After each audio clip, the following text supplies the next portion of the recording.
You have driven past it 1,000 times.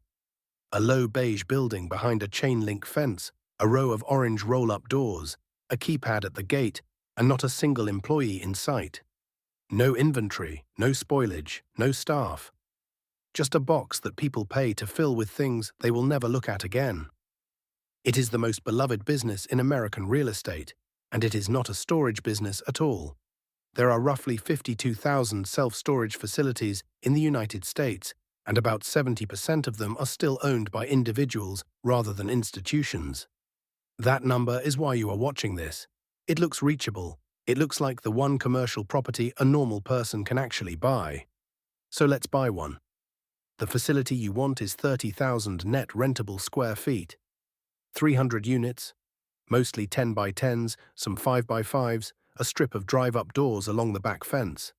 Small facilities like this change hands between $500,000 and $3 million all the time, which is exactly the range that makes people believe this is achievable. But price is not set by square footage. It is set by income. Storage trades on a capitalization rate applied to net operating income, and in the current market that cap rate runs between 5% and 7.5%, depending on quality and location. Translated into plain language, you are paying somewhere between 13 and 20 times the annual profit of the property. Your facility produces about $259,000 of net operating income. At a 6.5% cap rate, the seller wants $4 million. Now find the money.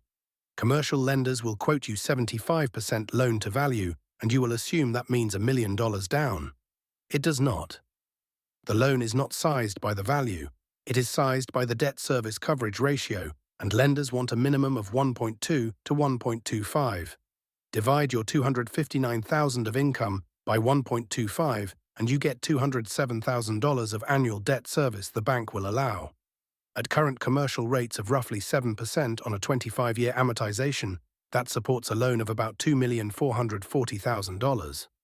$4 million price. $2.44 million loan. You need $1,560,000 in cash. That is 39% down, on a building with no tenants under lease longer than 30 days. That is the ticket price. Now come the costs nobody Googles. Property taxes are the single largest operating line in this business, typically 25 to 30% of your total expenses, and the assessor will reassess the property the moment you buy it, at the price you just paid, not the price the previous owner paid in 2009. Insurance is a separate problem entirely, and it is not one policy. You need property coverage, general liability, and something most first-time buyers have never heard of.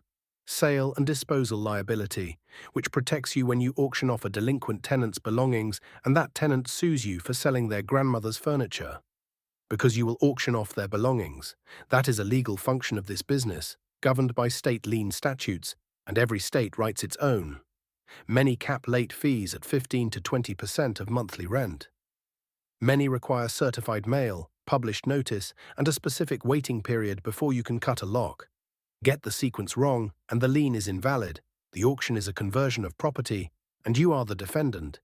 Then there is marketing, which runs 3 to 5% of gross revenue and never stops, because your customers can leave with 30 days notice, and roughly a third of them will within a year. Now zoom all the way in. 1 unit, 1 customer. The national street rate for a standard 10 by 10 non-climate controlled unit is about $120 a month. Climate controlled is about $137. Across all unit sizes, the national average sits near $1.32 per square foot. But that is the walk-in price, and almost nobody walks in. Roughly 70% of storage customers rent online at a discounted web rate, which currently averages $1.11 per square foot for that same 10 by 10. You advertise 120 and you collect closer to 111. Run the whole building. 300 units at an average of $132 a month is $39,600 of gross potential rent per month, $475,000 a year, if every unit is full and every tenant pays. They are not, and they do not. Physical occupancy is the number owners brag about. Economic occupancy is the number that pays the mortgage, and it typically runs 5 to 15 points lower once you subtract move-in concessions, free month promotions, and tenants who simply stop paying. At 88% economic occupancy, you collect $418,000. Operating expenses in this sector run 30 to 45% of revenue. At 38%, that is $159,000 gone. Your net operating income is $259,000, exactly the number the seller used to price the building, which is the first sign that you did not buy a business. You bought a spreadsheet. Subtract the debt service, $207,000 a year, every year, whether the units are full or empty. You keep $52,000. You put in $1,560,000 in cash. $52,000 is a 3.3% cash-on-cash return. A treasury bill pays you more to do nothing, spread across 300 units, that is $173 per unit per year. $14 a month. Out of every $132 rent check, roughly 11 cents on the dollar reaches you. And that is the good scenario, because the fixed costs never move. Your expenses and your debt service total $366,000 a year, $30,500 every month, arriving whether or not a single customer shows up. At $132 a unit, you must keep 231 of your 300 units occupied and paying just to reach zero. 77% occupancy is not your target, it is your survival line. Lenders know this. Stabilized pricing assumes 85 to 92% physical occupancy. Below 75%, a facility is not considered a business at all. It is considered a lease-up, and it is financed accordingly. So how does anyone make money here? They do not make it on rent, they make it on the letter. Here is the structural fact that reframes the entire industry. Storage leases are month to month. That sounds like a weakness. It is the whole engine. Because a month-to-month lease means the operator can raise the rent whenever they like. And because moving a unit's worth of belongings requires a truck, a Saturday and 2 friends, almost nobody leaves over a 12% increase. The industry has a name for this. Existing customer rate increases. ECRIs. Institutional operators raise rents on existing tenants by roughly 8 to 16%, often first at month 4, then again at month 10, and then on a rolling cycle after that. Meanwhile, the advertised move-in rate stays low to keep the funnel full.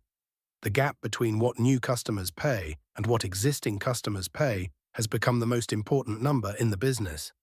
Analysis of Public Storage's own reported data shows the spread between contract rents and street rents widened from 11% in 2020 to 69% by the fourth quarter of 2025. 69%. The person who moved in 3 years ago is now paying nearly twice what the person moving in today is quoted. And because the property is valued on a multiple of income, that letter is not just revenue, it is capital. Raise rents $10 a month across 300 tenants, and you have created $36,000 of annual income. At a 6.5% cap rate, you have just added roughly $550,000 to the value of the building. That is the business. Not storing things. Manufacturing net operating income and selling it at a multiple. Which raises the obvious question, if it is that simple, why is your cash-on-cash return 3%? Because the previous owner already sent the letter. You bought a facility priced on income that was already maximized, using a cap rate that already assumed a professional operator was extracting every dollar. Sector-wide same-store revenue growth is currently running around 0.6%, year over year, and street rates have been falling. The average 10 by 10 is down roughly 2% from a year ago. You are buying at the top of the rate cycle and paying for upside that has already been harvested. And you will not run it yourself. Nobody does, so you hire a third-party management company which takes 5 to 6% of gross revenue plus fees.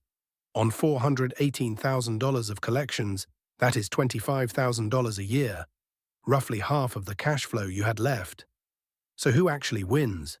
The seller wins, because they spent 5 years walking rents up and then sold you the result at 17 times earnings. The lender wins, taking $207,000 a year in a first lien position on a building that is 90% steel and asphalt. The county wins, reassessing the property at your purchase price on day one.